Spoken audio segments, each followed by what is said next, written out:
নির্বাচনের দিন যতই এগিয়ে আসছে ততই জোর কদমে চলছে প্রার্থীদের প্রচার পর্ব। এদিন ১১৭ রাজারহাট গোপালপুর বিধানসভার তৃণমূল কংগ্রেস প্রার্থী অদিতি মুন্সির সমর্থনে বাগুইহাটিতে আয়োজিত হলো এক বিরাট নির্বাচনী শোভাযাত্রা। এই শোভাযাত্রা এদিন মাস্টারদা থেকে শুরু করে নারায়ণতলা পশ্চিম ক্লাবে এসে শেষ হয়। এদিন অদিতি মুন্সিকে কাছে পেয়ে উচ্ছ্বসিত জনতা তাকে ফুলের মালা, কোথাও বা পুষ্প বৃষ্টি করে অভিনন্দন জানান। বর্ণাঢ্য এই শোভাযাত্রায় ছিল ঢাক, ধামসা মাদল ও সাঁওতালি নৃত্য দিয়ে সুসজ্জিত ছিল এদিনের এই শোভাযাত্রা। নির্বাচনী যুদ্ধে বিজয়ী হতে উচ্ছ্বাসিত জনগণের আশীর্বাদ ও শুভেচ্ছা এদিন অদিতি মুন্সি মাথায় তুলে নেন।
গোপালপুর বিধানসভার নির্বাচনে সমাজী মানুষের নেত্রী মমতা বন্দ্যোপাধ্যায়ের আশীর্বাদ কন্যা কন্যা প্রার্থী বঙ্গভূষণ, বাংলা থেকে বাঙালির গর্ব শ্রীমতী অদিতি মুন্সিকে আপনারা মমতা বন্দ্যোপাধ্যায়ের আশীর্বাদ কন্যা কন্যা প্রার্থী বঙ্গভূষণ, বাংলা থেকে বাঙালির গর্ব শ্রীমতী অদিতি মুন্সি আপনাদের মাঝে উপস্থিত হচ্ছেন।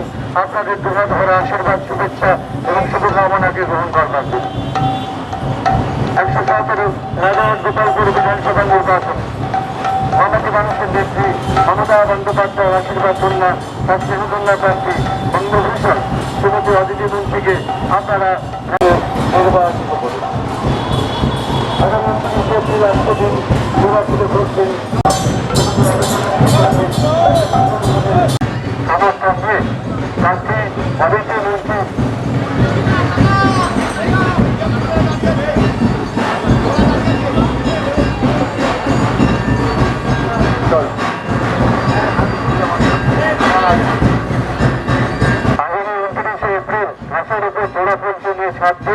মমতা বন্দ্যোপাধ্যায়ের আশীর্বাদ কন্যা তৃণমূল কংগ্রেস প্রার্থী অদিতি মুন্সি আপনাদের আশীর্বাদ ভালোবাসা প্রার্থনা করতে আপনাদের প্রফুল্ল কানন অঞ্চলে আপনাদের ঘরে ঘরে এসে উপস্থিত হচ্ছেন। তাই আশা রাখবো আগামী ২৯ এপ্রিল ঘাসের উপর ঝোড়া পঞ্চমী ছাত্রে মমতা বন্দ্যোপাধ্যায়ের আশীর্বাদ কন্যা তৃণমূল কংগ্রেস প্রার্থী অদিতি মুন্সিকে ১ নম্বর ভোটার দিতে বিপুল ভোটে জয় করবেন। আসন্ন বিধানসভা নির্বাচনে মমতা বন্দ্যোপাধ্যায়ের আশীর্বাদ কন্যা তৃণমূল কংগ্রেস প্রার্থী অদিতি মুন্সি প্রফুল্লগড়ের অঞ্চলে আপনাদের আশীর্বাদ ভালোবাসা সমর্থন প্রার্থনা করতে একটু সামনে ভিড়টা একটু এগিয়ে রাখ, দাঁড়িয়ে শুধু ভিড়টা ফাঁকা করে না, মানে আপনাদের আশীর্বাদ ভালোবাসা সমর্থন প্রার্থনা করতে আপনাদের ঘরে অদিতি মুন্সি আশীর্বাদ ভালোবাসা সমর্থন প্রার্থনা করতে আপনাদের প্রফুল্লগড়ের অঞ্চলে আপনাদের ঘরে ঘরে এসে উপস্থিত হচ্ছেন। আগামী 29 এপ্রিল নির্বাচনী ছাত্র মমতা বন্দ্যোপাধ্যায়ের আশীর্বাদ কন্যা তৃণমূল কংগ্রেস প্রার্থী অদিতি মুন্সিকে বিপুল ভোটে জয় করবেন। এই আশা রাখবেন বিধায়ক অদিতি মুন্সি, রাজারহাট গোপালপুর বিধানসভা কেন্দ্রের বিধায়ক অদিতি মুন্সি আপনাদের আশীর্বাদ, আপনাদের ভালোবাসা, আপনাদের সমর্থন প্রার্থনা করতে আপনাদের প্রফুল্লগড়ের অঞ্চলে আপনাদের ঘরে ঘরে এসে উপস্থিত হচ্ছেন। তাই আশা রাখবো আগামী